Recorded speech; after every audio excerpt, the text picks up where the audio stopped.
Alô, bom dia, estamos de volta neste triste domingo, 5 de maio de 2024, sejam todos bem-vindos. Triste domingo para o Rio Grande do Sul, triste domingo para toda a região sul. Estamos todos aflitos e comovidos com o drama dos gaúchos. O Rio Grande do Sul tem informações agora atualizadas, o Rio Grande do Sul chega a este domingo com 55 mortes confirmadas e outras 7 mortes em investigação, claro, por causa dos temporais. Com isso, o número de vítimas superou o total da última tragédia ambiental do Rio Grande do Sul em setembro de 2023, quando 54 pessoas morreram. Este é o quarto desastre climático a atingir o Rio Grande do Sul em menos de um ano. Em 2023, 3 eventos ocorreram em junho, setembro e novembro, deixando somados 75 mortos. Agora, além dos mortos, há 74 desaparecidos, 107 feridos. A Defesa Civil soma 82.500 pessoas desabrigadas, fora de casa, sendo 13.300 em abrigos e 69.200 pessoas desalojadas, que recebem abrigo nas casas de familiares ou amigos. Ao todo, 317 dos 496 municípios do estado registraram algum tipo de problema, afetando 510.500 pessoas, meio milhão de pessoas. É o que o governador do estado, Eduardo Leite, tinha afirmado na quinta-feira, que este é o maior desastre climático do estado.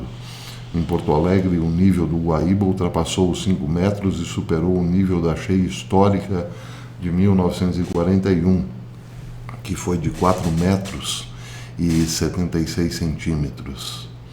Mais de 150 pontos de pontes e estradas foram rompidas. Aqui vocês estão vendo essa imagem, o gramado da Arena do Grêmio inundou no sábado. O estádio fica próximo à foz do rio Gravataí, no rio Jacuí, em Porto Alegre. O bairro Humaitá, na zona norte, é mais um local fortemente atingido pelas enchentes históricas no Rio Grande do Sul. E eu vi imagens hoje do Beira-Rio, do gigantinho do Beira-Rio, também com a água chegando às portas do estádio, ao lado do gigante da Beira-Rio. Na região metropolitana, informa o G1, municípios como Canoas, Eldorado do Sul e Guaíba registraram inundações. Autoridades e voluntários trabalham com barcos e motoaquáticas para ajudar pessoas isoladas que esperam por resgate em cima de imóveis e viadutos. No Vale do Taquari, a região mais afetada durante as enchentes de setembro de 2023, o rio Taquari já passou dos 30 metros de altura e atingiu o maior nível da história. Bem, eu tenho informações de que também choveu muito forte na manhã de hoje em Caxias do Sul. Eu não pude confirmar, mas se alguém da região estiver aqui acompanhando, pode confirmar, deixar aqui nos comentários. E eu recebi também algumas informações de que apenas 3 helicópteros foram ouvidos circulando pela região metropolitana de Porto Alegre e nenhum em outras partes do estado. Isso eu também não pude confirmar, mas é bastante constrangedor, não é? Termos nesse momento apenas 3 helicópteros sobrevoando a capital gaúcha. Bem, se você também souber dessas informações, puder aqui deixar o seu comentário, é importante porque essas informações normalmente a grande mídia que tem mais poder de cobertura está informando. Então, se você puder deixar aqui alguns esclarecimentos a respeito do que você está vendo no seu município, no seu estado, deixe nos comentários aí o seu relato. Bem, não temos helicóptero, mas temos satélites, ainda bem, temos satélites civis, satélites que podem orientar também as forças de defesa. a defesa civil, por exemplo. Mas imaginem, meus queridos amigos, um mundo sem satélite nesse momento. Não é forçação de barra, isso já é um assunto tratado até mesmo no Congresso norte-americano. A possibilidade de que mais cedo ou mais tarde possamos voltar ao século XVIII em termos de comunicação. Isso porque a Rússia, segundo alguns especialistas do governo norte-americano da área militar, está programando uma força, uma capacidade nuclear na baixa órbita da Terra, capaz de colocar abaixo todos os satélites que estão nesse momento em órbita. Essa matéria foi publicada ontem no Warzone e diz que um alto funcionário do governo dos Estados Unidos indicou que a Rússia já tem algum tipo de banco de testes clandestino no espaço, como parte do desenvolvimento de uma arma antissatélite em órbita com munições nucleares. Isso acontece poucos dias depois de outro oficial ter alertado o Congresso norte-americano que esta arma indiscriminada, cujos detalhes surgiram publicamente pela primeira vez no início deste ano, poderia ser capaz de tornar a órbita abaixo da Terra, cuja sigla é LEO, completamente inutilizável por um período prolongado de tempo. Mallory Stewart, secretário adjunto de Estado para Controle de Armas, Dissuasão e Estabilidade, discutiu num podcast do think tank do Centro de Estudos Estratégicos Internacionais essa semana, revelando que os Estados Unidos estão extremamente preocupados, pois a Rússia está considerando incorporar armas nucleares nos seus programas antiespaciais ou antissatélites, com base em informações que consideramos credíveis, disse ele. Ele acrescentou: os Estados Unidos estão cientes da busca desse tipo de capacidade pela Rússia há anos, mas só recentemente fomos capazes de fazer uma avaliação mais precisa do seu progresso. Stewart, contudo, não afirmou categoricamente que a Rússia já tenha implantado esse sistema, mas indicou que algo está agora no espaço, como parte do desenvolvimento dessa nova arma nuclear antissatélite. Ele disse: a Rússia afirmou publicamente que seu satélite é para fins científicos. No entanto, a órbita desse satélite está numa região não usada por nenhuma outra espaçonave. Isso por si só é um tanto incomum, e a órbita é uma região de radiação mais alta do que o normal. Mas, disse ele, não estamos falando de uma arma que possa ser usada para atacar humanos ou causar danos estruturais na Terra. Em vez disso, nossos analistas avaliam que a detonação de um dispositivo nuclear em um determinado posicionamento em órbita, de magnitude e localização, tornaria a órbita inferior da Terra inutilizável por um certo período de tempo. Bem, esta órbita baixa, cuja sigla é LEO, ela passa a ser contada a partir de 160 km de altitude e vai até 1.900 km de altitude. Portanto, uma arma nuclear sendo detonada nesta região espacial colocaria abaixo todos os satélites que, via de regra, estão nessa faixa. Daí a preocupação nesse momento dos americanos em discutir a possibilidade. Outra importante autoridade norte-americana também discutiu o mesmo assunto diante da Câmara. O secretário adjunto de Defesa para a Política Espacial, John Plumb, disse ao comitê da Câmara, ao Comitê de Serviços Armados da Câmara, em 1º de maio, ele disse o seguinte: o conceito que nos preocupa agora é o desenvolvimento da Rússia de lançar uma arma nuclear no espaço. Isso diz respeito a uma arma indiscriminada que não tem fronteiras nacionais e não determina entre satélites militares, satélites civis ou satélites comerciais. Ou seja, não distingue satélite a satélite. Uma vez uma explosão nuclear detonada nessa faixa espacial, então colocaria praticamente todos os satélites abaixo. Ele indicou que a órbita terrestre baixa poderia ficar inutilizável durante um ano se a nova arma da Rússia fosse detonada no espaço. Como observou em seu depoimento escrito à Câmara, Plumb estipulou que isso ameaçaria seriamente todos os satélites operados por países e empresas ao redor do mundo, bem como os serviços vitais de comunicação, serviços científicos, meteorológicos, agrícolas, comerciais e de segurança nacional, de que todos dependemos, disse ele. Sobre o estado de desenvolvimento da arma antissatélite como arma nuclear da Rússia, Plumb disse que detalhes específicos só poderiam ser discutidos em sessão fechada. Ele observou que a ameaça não é iminente, não pelo menos a maneira que deveríamos nos preocupar com isso agora. Mas, acrescentou, estamos preocupados com isso, tanto o Departamento de Defesa como toda a administração Biden. E sei que este Congresso está levando isso mortalmente a sério. Bem, está levando isso mortalmente a sério, mas já no começo da era Trump existia essa discussão entre as autoridades militares norte-americanas e os serviços de inteligência, que já avisavam, claro, que a Rússia e também a China tinham implantado satélites destruidores de outros satélites no espaço.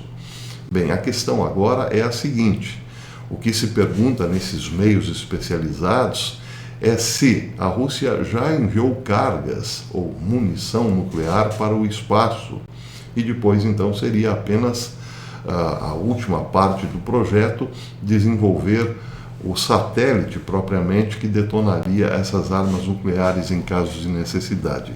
Evidentemente, a Rússia não faria isso sem nenhum motivo.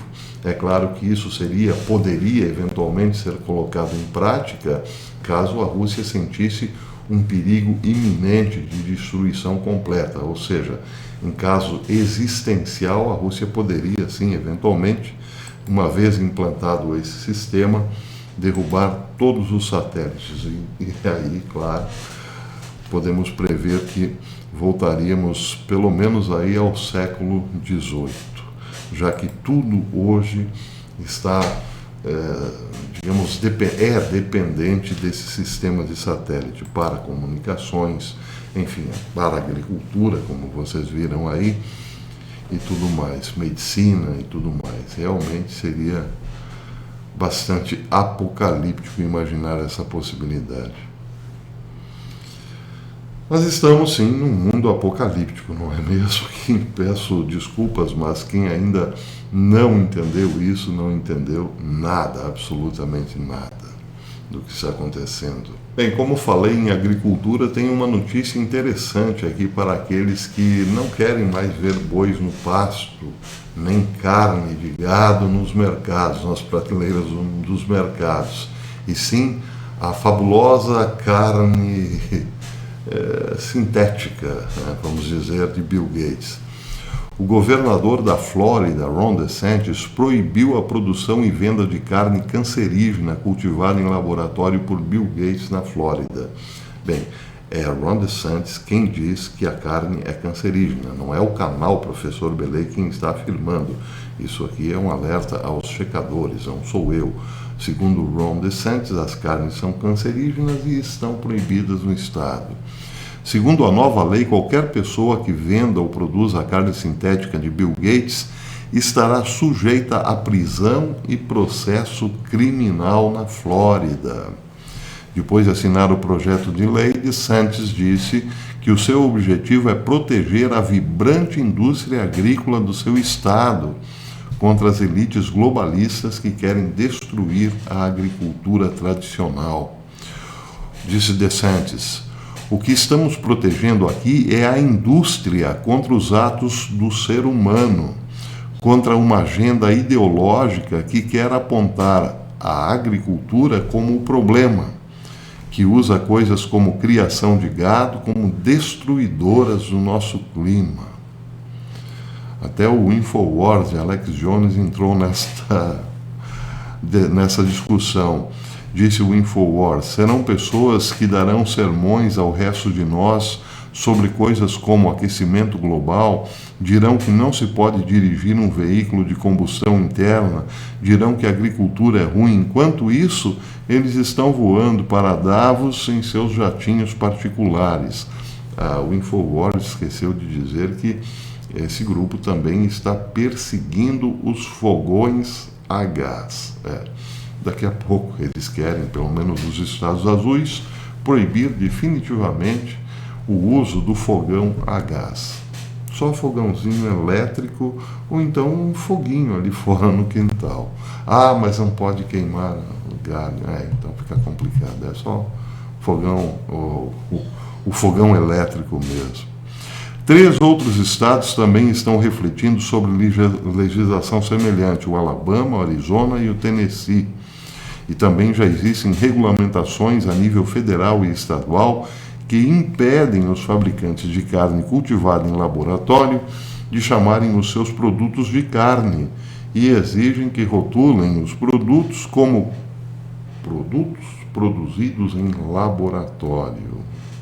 Não sei se adiantará muito, mas enfim, já começa aí uma resistência por parte daqueles que têm poder para isso, ou seja, as autoridades legalmente constituídas. Nem tudo está perdido. Alguns políticos realmente ainda têm coragem e forças para lutar contra este poder avassalador que chamamos globalismo. Ron DeSantis, claro, é um deles. Bem, para terminar aqui, uma notícia bastante curiosa. Vejam, essa foi publicada no TWZ. É um tanto quanto anti-Israel, mas não importa. A informação aqui parece ter assim um cunho bastante verídico, ou possível, ou verossímil, vamos dizer. Diz a matéria que as forças de defesa de Israel estão abatendo um número substancial dos seus próprios drones no decurso das operações. Isso quem revelou foi um oficial do Corpo de Fuzileiros Navais dos Estados Unidos. Ele sublinha os sérios desafios que as forças de defesa aérea nas Forças Armadas dos Estados Unidos também enfrentam para distinguir os drones amigos dos drones hostis, à medida em que os sistemas aéreos não tripulados, bem como munições ociosas, se tornam cada vez mais onipresentes, mesmo em operações que envolvem unidades muito pequenas. O tenente-coronel da Marinha Michael Plum, chefe do Comando Aéreo da Marinha e Divisão de Integração do Controle de Divisão de Elementos de Combate Aéreo dos Estados Unidos, comentou que isso é algo interessante e vem de Israel. 40%, ele disse, e fez questão de frisar, 40% dos drones israelenses foram abatidos pelas próprias forças de defesa de Israel. Ele diz que é um caso bastante curioso. Bem, é claro, é bastante curioso, mas também bastante perigoso. Segundo alguns analistas, isso pode ser feito até mesmo por inteligência artificial, que ainda não distingue muito bem quem é amigo e quem é inimigo. Outros dizem que a inteligência artificial pode colocar esses drones até mesmo contra suas próprias tropas. Isso uma vez que a inteligência artificial esteja no controle dessas operações. Bem, eu acho tudo isso, acho trágico e cômico ao mesmo tempo, porque, afinal de contas, estamos falando de uma capacidade bélica inédita no mundo, ou seja, uma guerra que ainda não tínhamos visto. Pequenos drones baratos podem eliminar, eventualmente, exércitos, tanques caríssimos, perseguir pessoas, que não podem se refugiar em lugar algum porque os drones as encontram, enfim, algo totalmente novo. E aí, essa possibilidade. Hoje, os exércitos podem, eventualmente, estar abatendo seus próprios drones. Amanhã ou depois, os drones, com um espírito vingativo, por assim dizer, podem atacar os seus próprios soldados, seus próprios exércitos. Bem-vindos a esse estranho e nada admirável mundo novo. Bem, se você gostou desse vídeo e quer ajudar o canal, pode deixar o seu like e também verifique aí se a sua inscrição no canal ainda existe. Ontem muita gente voltou a dizer: professor, eu me inscrevo e fico no máximo 2 ou 3 dias inscrito no canal. E de repente vou ver, não estou mais inscrito. Então, se isso está acontecendo com você, verifique aí, inscreva-se novamente, acione o sininho para receber as notificações dos nossos vídeos. E, se possível, compartilhe os nossos conteúdos. É uma forma de driblar este decreto da plataforma de eliminar alguns canais, como, infelizmente, esse que vos fala. Até amanhã, se Deus quiser.